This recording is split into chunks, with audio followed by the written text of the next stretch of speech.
Good morning. चलो, पिछले class हम लोग क्या पढ़े थे? यूज ऑफ इजएमआर का अफर्मेटिव सेंटेंस ना। Yes sir. कितना तारीख आज? 2 तारीख। देखो, टॉपिक था मेरा इजएमआर कि कहाँ पे इजएमआर क्या था, पिछले क्लास में वो पढ़े थे। उसका अफर्मेटिव का कौन से ना सेंटेंस भी हम दिए थे बनाने के लिए, वो भी ठीक सब ठीक था। कुछ स्टूडेंट का सही था, कुछ का गलत भी था। तो खैर पहला क्लास था, आज ये दूसरा क्लास है, तो धीरे धीरे सब ठीक हो जाएगा। कुछ गलती था, सही होगा। आज हम लोग आगे बढ़ेंगे। तो बहुत सारे स्टूडेंट में मिस्टेक क्या था कि सबसे पहले देखो, सबसे बड़ी बात क्या है कि मान लो कोई हिंदी का सेंटेंस हम देते हैं बनाने के लिए, उसमें सबसे पहले ये तुम जानने का प्रयास करो, इसमें जितना भी हिंदी का शब्द है ना, उन सब का हमको वर्ड मीनिंग पता है या नहीं है। वर्ड मीनिंग पता होगा तब तो तुम बढ़िया से एडजस्ट करके रखोगे। अच्छा, एडजस्ट करने के लिए, उनको बढ़िया से रखने के लिए, वर्णित करने के लिए तुमको ग्रामर की आवश्यकता पड़ती है। ग्रामर हमें यही बताते हैं, स्ट्रक्चर हमें यही बताते हैं कि किसी भी वर्ड को अगर एक सेंटेंस बनाना है, बहुत सारे वर्ड मेरे पास है, क्योंकि एक सेंटेंस जो रहता है उसमें बहुत सारे वर्ड का कॉम्बिनेशन रहता है, और बहुत सारे वर्ड मेरे पास 4, 5, 10, 20, 25, 100, 150, 200 जितना भी वर्ड मेरे पास है, उस वर्ड को चुन के एक सेंटेंस अगर हमको तैयार करना होता है, तो उस सेंटेंस को तैयार करने के लिए सभी वर्ड्स को 1 बाय 1 हमको रखना पड़ता है। और उस 1 बाय 1 वर्ड को रखने के लिए हमें ग्रामर की आवश्यकता पड़ती है, और ग्रामर हमें यही बताते हैं कि कहाँ पे कौन सा वर्ड हमको रखना चाहिए। जैसे हम पहला स्ट्रक्चर में बताए थे इजएमआर के प्रयोग में। टॉपिक मेरा इजएमआर जो था, उसमें हम पहले क्लास में पहला स्ट्रक्चर में बताए थे, स्ट्रक्चर ऑफ अफर्मेटिव सेंटेंस में उसका स्ट्रक्चर था, पहले सब्जेक्ट रखना होता है, उसके बाद इज, एम, आर, इन तीनों में इज कहाँ लगता है, एम कहाँ लगता है, आर कहाँ लगता है, ये भी हम बता दिए थे। उसके बाद ऑब्जेक्ट रखते हैं। ये स्ट्रक्चर बताने के बाद इसमें जो है ना होमवर्क हम 10 सेंटेंस दिए थे बनाने के लिए, वो भी सब बना के आया, चेक किए, बहुत अच्छी बात है। और बहुत ही ज़्यादा खुशी हो रही है हमें कि तुम लोग कुछ ना कुछ सीख रहे हो। और आज हम लोग आगे बढ़ेंगे दूसरे स्ट्रक्चर की ओर, और दूसरा स्ट्रक्चर का नाम है नेगेटिव सेंटेंस। क्या नाम है? Negative sentence. नेगेटिव सेंटेंस का मतलब होता है नकारात्मक वाक्य। नकारात्मक नाम सुन के ही माइंड में ये फिट हो जाता है कि नहीं वाला वाक्य होगा। नहीं के लिए नॉट का यूज होता है। इसमें भी ज़्यादा कुछ अंतर नहीं है, बस थोड़ा सा अंतर है। उसमें क्या करना है कि उसमें हम लोग सिंपल सा वर्ड सेंटेंस था, अफर्मेटिव था, ये नेगेटिव आ गया, तो इसमें कुछ नहीं करना, वही सब सेम आएगा, बस एक जगह नॉट का प्रयोग होगा। नॉट का प्रयोग क्यों होगा? क्योंकि सेंटेंस में नहीं होगा। ठीक है, यस सर। नॉट का प्रयोग करेंगे, और नॉट का प्रयोग कहाँ करेंगे ये हमें ग्रामर बताएंगे, ग्रामर के स्ट्रक्चर बताएंगे। तो हम लोग स्ट्रक्चर लिख रहे हैं और तुम लोग ध्यान से। चलो कहते हैं दूसरा स्ट्रक्चर मेरा था, टॉपिक था यूज ऑफ इजएमआर। इस टॉपिक का पहला स्ट्रक्चर खत्म हुआ। दूसरा स्ट्रक्चर था मेरा नेगेटिव सेंटेंस। इसको हम एक सेंटेंस बना के लिखेंगे, स्ट्रक्चर ऑफ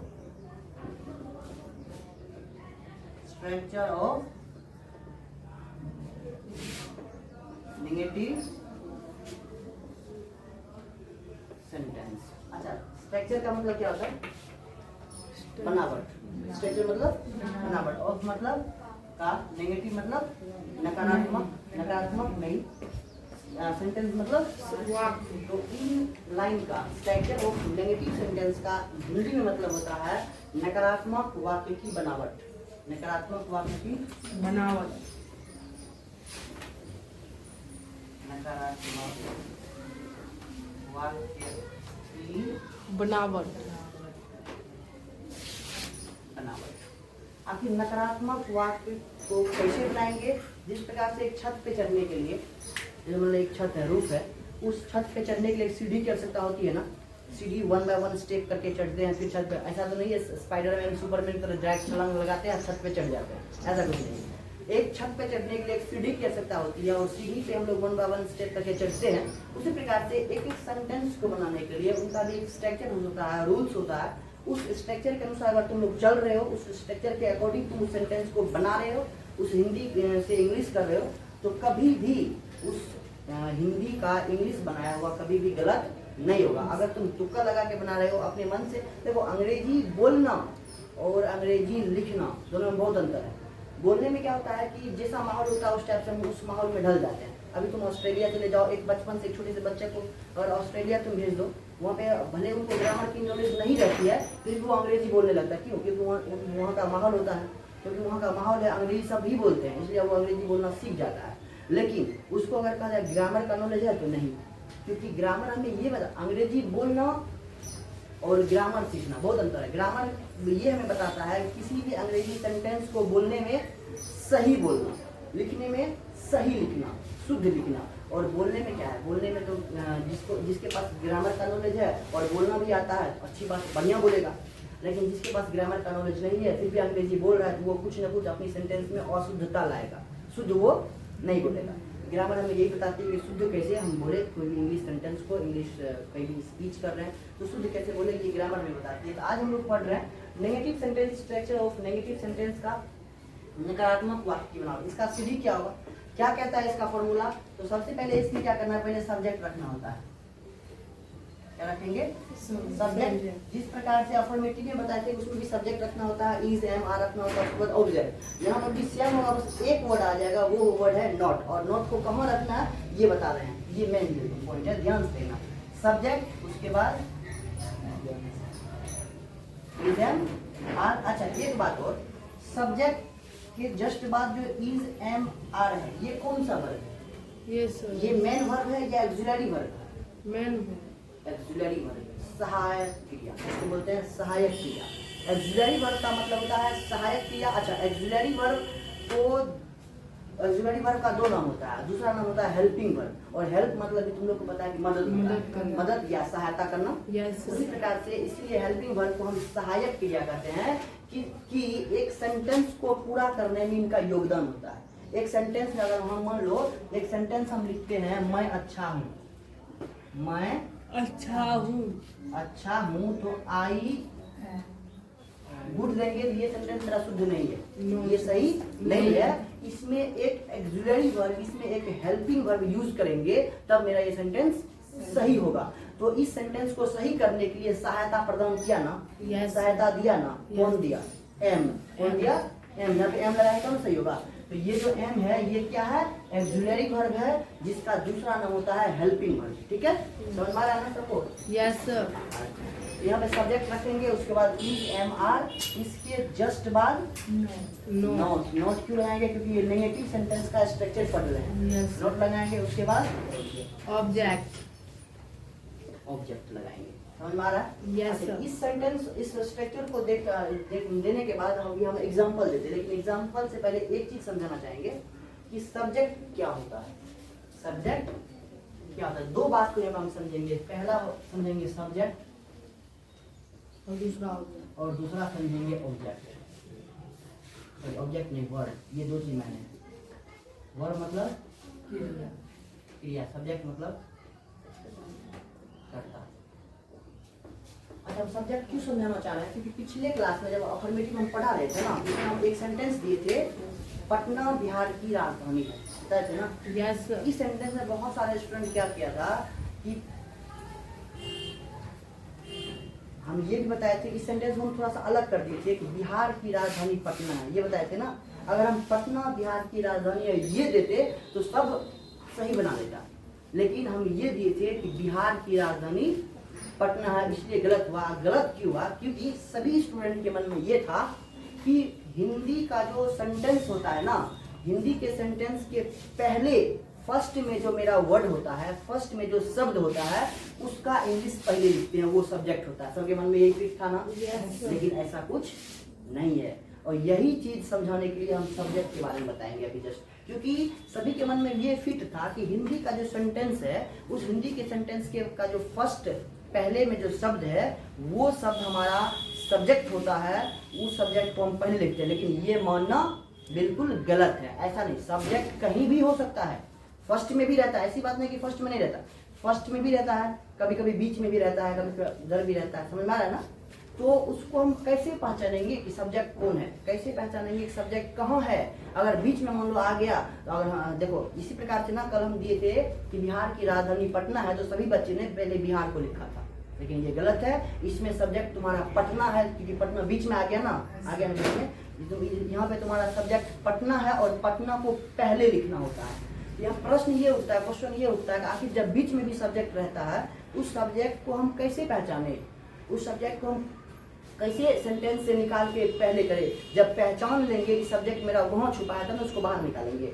इस सब्जेक्ट को पहचानने के लिए इसका एक छोटा सा ट्रिक है, छोटा सा ट्रिक समझो या डेफिनेशन समझो, परिभाषा समझो, छोटा सा ध्यान देना कि सब्जेक्ट को पहचानने के लिए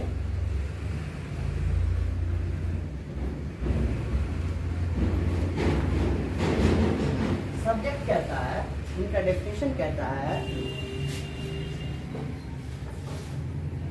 जिसके बारे में कुछ कहा जाए, लिखा जाए या कुछ बोला जाए, वह सब्जेक्ट होता है। बहुत सिंपल सवाल है। कहते हैं कि सब्जेक्ट हम उसको कहते हैं जिसके बाद एक सेंटेंस, बहुत बड़ा सेंटेंस दिया हुआ है, उस सेंटेंस में हम देखेंगे कि कौन सा ऐसा शब्द है जिसके बारे में ये पूरा सेंटेंस कह रहा है, जिसके बारे में कहा जाए, जिसके बारे में हम लिख रहे हैं, जिसके बारे में बोल रहे हैं, वही मेरा क्या होता है, सब्जेक्ट होता है। जैसे हम एग्जांपल क्या दिए थे, बिहार की राजधानी पटना है। हम बात कर रहे हैं तुमसे कि पता है बिहार की राजधानी पटना है, तुमसे बात कर रहे हैं, क्या कह रहे हैं, पता है, हाँ हमको सुनने में आया है या हमको समझने में आया है, हमको पता चला है कि बिहार की राजधानी है ना, वो कौन है, पटना। किसके बारे में बात कर रहे हैं, बिहार के बारे में, पटना के बारे में बात कर रहे हैं। बिहार की राजधानी कहाँ है, कहाँ है, पटना के बारे में बोला। हम तुमको ये बोल दिए पता है बिहार की राजधानी पटना है, वहीं पे बहुत सारे जो है ना बहुत अच्छे अच्छे भवन हैं, बहुत अच्छे अच्छे घर हैं, बहुत विदेशी यात्री है।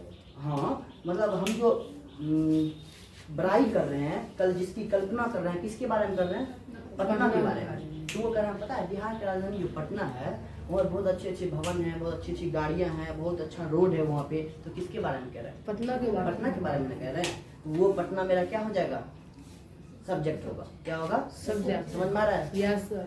ये पटना क्या हो जाएगा, सब्जेक्ट, सब्जेक्ट। और अकॉर्डिंग टू स्ट्रक्चर पुट करेंगे first of all subject Patna, put करेंगे ना, इसको कैसे बनाएंगे, पटना, पटना। अब यहाँ पे एक पटना है इसलिए यहाँ पे यूज करेंगे इज, हेल्पिंग वर्ब क्या यूज करेंगे, is. Patna is the capital of Bihar, capital of Bihar. समझ में आ गया होगा, यस ठीक है। सर। ये चीज समझाने के लिए हमको सब्जेक्ट समझाना पड़ेगा। सब्जेक्ट समझ में आ गया ना, Yes, दिक्कत sir. नहीं होगा ना। No, अब sir. दूसरा देखो आगे कम आएगा, यूज ऑफ ये सिंपल इज हमारा है। जब हम लोग वर्ब वाला में जाएंगे ना तब ये कम आएगा कि वर्ब को कैसे पहचानेंगे, इसलिए अभी ही बता देते हैं वर्ब क्या होता है, ठीक है। इन दो टॉपिक को समझ लो फिर आगे बढ़ेंगे। दूसरा मेरा था वर्ब। वर्ब मतलब क्या होता है, क्रिया, क्रिया। क्रिया से ही पता चलता है कि कौन, क्रिया से कुछ ना कुछ समझ में आ रहा होगा। Yes, sir. क्रिया क्या होता है, तो आपकी सेंटेंस में बहुत एक बड़ा सा सेंटेंस है, उसमें कैसे ढूंढेंगे कि क्रिया कहाँ पे छुपा हुआ है, क्रिया यानी कि वर्ब कहाँ छुपा हुआ है। इनका भी एक छोटा सा ट्रिक समझो या डेफिनेशन, इसमें भी एक छोटा सा है। ये कहने का मतलब हुआ कि जिस शब्द से किसी काम का करना या होने का बोध हो उसे वर्ब यानी क्रिया कहते हैं या कहा जाता है। देखो क्या लिखे हम इसका डेफिनेशन कि जिस शब्द से, ऐसा कोई शब्द, दुनिया में तो शब्द तो बहुत है, बहुत शब्द है ना, तो दुनिया में बहुत शब्द है, लेकिन सभी शब्द से काम का बोध नहीं होता है। अगर हम बोल देंगे कुर्सी, कोई काम नहीं हो रहा है। अगर हम बोल देंगे खेलना, उसमें काम का बोध रहा है, खेलने का काम हो रहा है ना। अगर हम कह देंगे पढ़ना, काम का बोध रहा है कि वो इंसान पढ़ रहा है। अगर हम कह देंगे बेंच, क्या कर रहा है, कुछ नहीं कर रहा है, कोई काम का बोध नहीं हो रहा है। हम कह देंगे पंखा, ये भी तो शब्द है, कोई काम का बोझ नहीं हो रहा है, हम कह देंगे मोबाइल। कुछ काम का बोझ नहीं हो रहा है, हम ये कह देंगे टहलना, टहलने का काम हो रहा है। हम पढ़ना, लिखना, टहलना, कूदना, बैठना, पीना, सोना, ये सब वर्ब है। क्यों? क्योंकि इसमें काम का बोध हो रहा है। अच्छा, बहुत सारे टीचर ये बताते हैं कि जिस शब्द के लास्ट में न लग जाए वो तुम्हारा वर्ब होता है, लेकिन ये सेंटेंस नहीं हम मानते हैं, इसको हम न के बराबर लेके चलते हैं। क्योंकि एक शब्द मेरा पटना, पटना के भी लास्ट में न लगा हुआ है ना, तो क्या ये वर्ब होगा? नहीं होगा, ये तो वर्ब नहीं है ना। इसलिए इस डेफिनेशन को हम नहीं मानते हैं। इतना याद रखना कि ऐसा दुनिया में ऐसा बहुत सारे शब्द हैं, लेकिन इस शब्द से हमें ये पता चले कि कुछ ना कुछ काम करने का बोध हो रहा है, वो तुम्हारा क्या होगा? वर्ब होगा, यानी कि क्रिया होगा। समझ में आ रहा है? हाँ, जैसे पढ़ना, बैठना, इसको इंग्लिश में बोलते हैं रीड। तो ये सब तुम्हारा वर्ब होता है, क्रिया होता है। जैसे अगर मैं एक सेंटेंस के माध्यम से एग्जांपल लेते हैं, मैं अंग्रेजी बोलता हूँ, क्या होगा? I am speaking. I speak English. ये टेंस से लिया गया सेंटेंस है, इसलिए तुम लोगों से गलत हो जाएगा, इसलिए एम का यूज नहीं होगा। अब क्यों नहीं यूज हुआ वो टेंस पढ़ाएंगे तब पता चलेगा। ये टेंस का सेंटेंस है। मैं अंग्रेजी बोलता हूँ, I speak English, I speak English. देखो यहाँ पे मैं जो तुम्हारा सब्जेक्ट हो गया, ठीक है। अंग्रेजी जो तुम्हारा है, इस हम बोलेंगे अंग्रेजी, इससे कोई काम का बोध हो रहा है क्या? No, sir. नहीं हो रहा, तो ये वर्ब नहीं होगा। वर्ब नहीं होगा, यहाँ पे वर्ब जो है वो क्या है? बोलना, बोलने का काम हो रहा है ना, तो यहाँ पे वर्ब कौन सा हो जाएगा? बोलना। स्पीक हो जाएगा वर्ब। समझ में आ रहा है ना? तो सब्जेक्ट और वर्ब समझ गए। अब हम लोग आगे बढ़ते हैं, इस पे आते हैं कि नेगेटिव स्ट्रक्चर जो पढ़ रहे थे, नेगेटिव सेंटेंस। तो सबसे पहले इसमें क्या रखेंगे? सब्जेक्ट, उसके बाद इज, एम, आर, उसके बाद नॉट, उसके बाद ऑब्जेक्ट। चलो इतना रखना है। अब इसका एग्जांपल देखो, हम बोल देंगे मेरा भाई ईमानदार ईमानदार नहीं है। My brother. सेंटेंस सब वही है, बस एक छोटा सा वर्ड आया है नहीं। जैसे हम लोग पिछले अफर्मेटिव को बनाए थे उसी टाइप से बनाएंगे, बस हेल्पिंग वर्ब, इसको हम एक्सिलरी वर्ब कहते हैं। इसके जस्ट बाद क्या पुट कर देना है? नॉट, और कुछ नहीं। मेरा भाई का क्या होता है? Is, not.